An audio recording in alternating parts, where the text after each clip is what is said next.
जय जय शङ्कर हर हर शङ्कर जय जय शङ्कर हर हर शङ्कर जय जय शङ्कर हर हर शङ्कर जय जय शङ्कर हर हर शङ्कर. அத்வைத்தம் தெய்வத்தின் குரல் 4ஆம் பாகம்.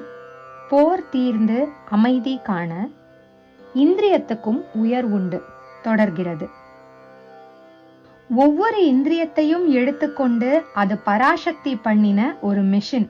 ஆனால் ஜடமான மிஷினாக இல்லாமல் ஜீவனுள்ள மிஷினாக இருப்பது என்று பார்த்தால் அது ரொம்பவும் உசந்ததாகத்தான் தெரியும். இத்தினூண்டு ஒரு கண் இது ஒரு பெரிய மலைத்தொடரையே பார்க்கிறது.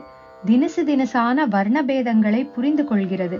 அப்படியே காது 1000 வகைப்பட்ட சப்தபேதங்களை இது இன்னாருடையது, இது இந்த மிருக பக்ஷியுடையது, இன்ன வாத்தியத்துடையது என்றெல்லாம் தெரிந்து கொள்கிறது.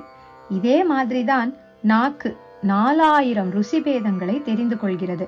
இப்படியே வாசனை, நாற்றம் என்று ஒவ்வொரு பண்டத்துக்கும் ஒன்றாக எத்தனையோ மூக்குக்கு விஷயமாகின்றன. ஸ்பர்ஷ உணர்ச்சியை எடுத்துக்கொண்டால் அது எல்லாவற்றையும் விட பெரிய ஆச்சரியம். 70 அடி 80 அடி ஆழ கிணறு, அதிலே 10-20 அடி ஆழமுள்ள ஜலத்துக்கு அடியிலே ஏதோ ஒரு பொருள் எப்போதோ விழுந்தது அப்படியே கிடக்கிறது. அதை நாம் கண்ணால் பார்க்க முடியவில்லை, கையால் ஸ்பர்ஷிக்க முடியவே முடியாது. ஆனாலும் இத்தனை தூரத்துக்கு வெளியில் இருந்து ஒரு நீளமான கோலை விட்டு அதை தொட்டுவிட்டால் கூட போதும். ஒரு மாதிரி அதன் ஷேப் என்ன, அது கெட்டியாய் இருப்பதா மெத்தென்றிருப்பதா என்றெல்லாம் புரிந்து கொண்டு விட முடிகிறது.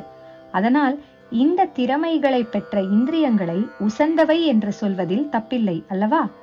கடைசியில் பெரிய வினோதம் என்னவென்றால், இப்படி கலர்கள், சப்தங்கள், வாசனைகள் இத்தியாதிகளை வாஸ்தவத்தில் தெரிந்து கொண்டவை இந்த கண், காது, மூக்கு அல்ல. இவற்றின் மூலம் மூளைதான் தெரிந்து கொள்கிறது. நுண்ணியதாக அந்த மூளை கொடுக்கும் கனெக்ஷன்களில்தான் சைத்தன்ய கரண்ட் ஓடி இந்திரியங்களுக்கு இந்த சக்திகளை கொடுத்திருக்கிறது.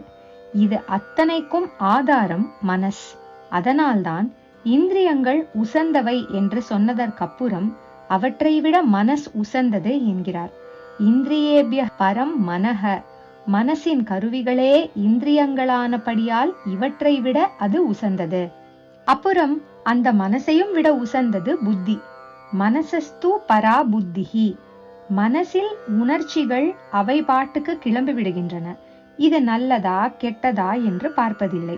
மனசில் நல்லது கெட்டது எல்லாமே ஒரு போல தோன்றிவிடுகின்றன. இவற்றிலே எது நல்லது எது கெட்டது என்று பார்த்து கெட்டதை தள்ளி நல்லதை எடுத்துக்கொள்ளும்படி செய்வதுதான் புத்தி.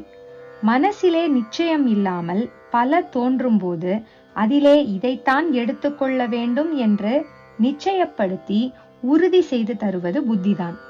எது நன்றாய் இருக்கிறது என்று அதை தேடி ஓடுவதே மனசின் வேலை. ஆனால் நன்றாயிருப்பது நல்லதாயும் இருக்கும் என்று சொல்ல முடியாது. நல்லது எது என்று தீர்மானம் பண்ணி அதில் மனசை போகச் செய்வது புத்தியின் காரியம். மனஸ் இந்த நிமிஷம் ஒன்று நல்லதென்று நினைக்கும், அடுத்த நிமிஷம் இது நல்லதில்லை என்று இன்னொன்றுக்கு போகும். சம்சயித்துக் கொண்டும் சஞ்சலித்துக் கொண்டுமே இருக்கும். புத்தி இப்படி இல்லை. இது நல்லது இது கெட்டது என்று அது உறுதியாக நிர்ணயித்து விடும்.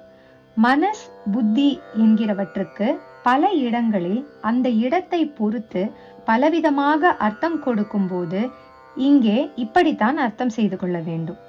அந்தఃகரணம் என்பதில் மனஸ், புத்தி, சித்தம், அகங்காரம் என்று 4 இருப்பதாக பாகுபாடு செய்யும் போது ஆச்சாரியால் இப்படித்தான் விளக்கம் கொடுத்திருக்கிறார்.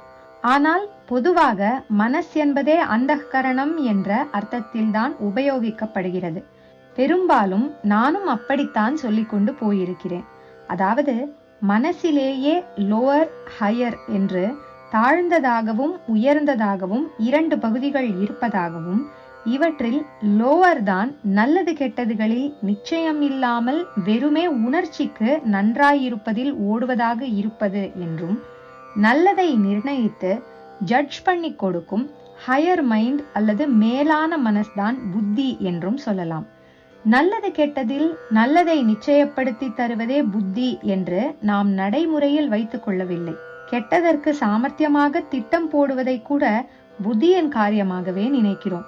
கெட்டதோ நல்லதோ மனஸ் மாதிரி ஒன்றை பற்றி வெறும் உணர்ச்சி வேகத்தில் தாறுமாறாக நாலா பக்கமும் ஓடிக்கொண்டிராமல் அதை பற்றிய ஒரு நிச்சயமான அபிப்பிராயத்தோடு தீர்மானம் பண்ணி திட்டம் போட்டு தருவதை புத்தியாக நினைக்கிறோம்.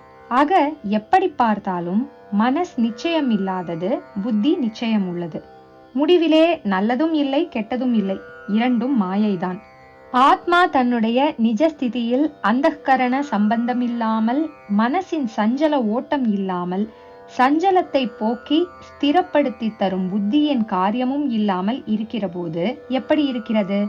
அதாவது ஒரு ஞானியின் சமாதி நிலை எப்படி இருக்கிறது? அது நமக்கு தெரியாது.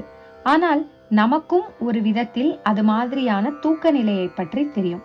ஸ்வப்னம் என்பதான அந்தःகரண ஓட்டம் கூட இல்லாத ஆழ்ந்த தூக்க நிலையை சொல்கிறேன்.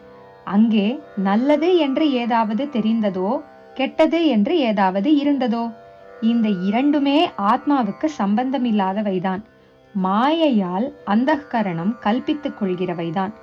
ஆக நல்லது கெட்டதை நிர்ணயம் பண்ணி தருகிற உசந்த காரியத்தை செய்யும் புத்தியும் கூட முடிவான உச்சநிலை அல்ல.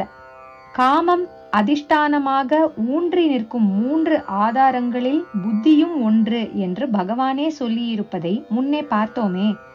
காமத்துக்கு அதிஷ்டானமாக உள்ள அது எப்படி முடிவான நிலையாக இருக்க முடியும்? நல்லது பொல்லாததுகளை எடுத்து காட்டுகிற புத்தியும் நல்லதோடு நின்றுதான் விடும். அதாவது அதற்கு நல்லதிலே காமம் என்று வைத்துக் கொள்ளலாம். அதற்கு மேலே போய் ஆத்மாவை காட்டிக் கொடுக்க அது பிரயோஜனப்படாது. தானாக தனித்து இருக்கிற ஆத்மாவை அதற்கு வேறான ஜீவன் மாதிரி ஆக்கி வைக்கிற மாயையின் சிருஷ்டிதான் நல்லது என்பதும், அதை நிச்சயப்படுத்தி தருகிற புத்தியும் கூட மாயைக்கு மேலே போனால்தான் ஆத்மா லபிக்கும் என்னும் போது புத்தியையும் விட்டுவிட்டு அதற்கு மேலே போய்த்தானே ஆக வேண்டும். ஆனபடியால் புத்தி முடிந்த முடிவில்லை என்று ஆகிவிடுகிறது அல்லவா? இந்திரியத்துக்கும் உயர் உண்டு. இத்துடன் நிறைவு பெறுகிறது.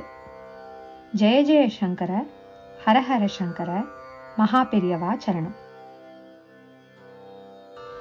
ஜெய ஜெய சங்கர, ஹர ஹர சங்கர, ஜெய ஜெய சங்கர, ஹர ஹர சங்கர, ஜெய ஜெய சங்கர, ஹர